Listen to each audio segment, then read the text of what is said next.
майда толкун көл үстүм мен карасам, көбүктөрү жээкке барып тараган, көлгө түшүп эс алуу эң чоң бакыт, эс алууну башка жактан таба албайм. Байыр алган таштар жатат түбүндө, көл түбүнүн туптунугун карачы, ыйык көлүм дартка даба арачы, желдей жумшак сүзүп жүрөм карачы. Таң куланөөп чыгып карайм чыгышты, майда толкун жээкке уруп турушу, кулагыма шыбыр айтып жаткансый, көлдү жээктеп басып жүргөн учурум.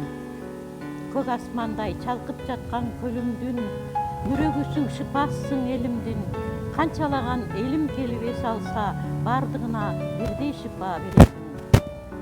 Кыйыланын кетким келбей көлүмдөн, көргүлөчү пайдалуусун өмүргө, кылымдардан кылымдарды карыткан, чалкый бергин тапшырамын теңирге.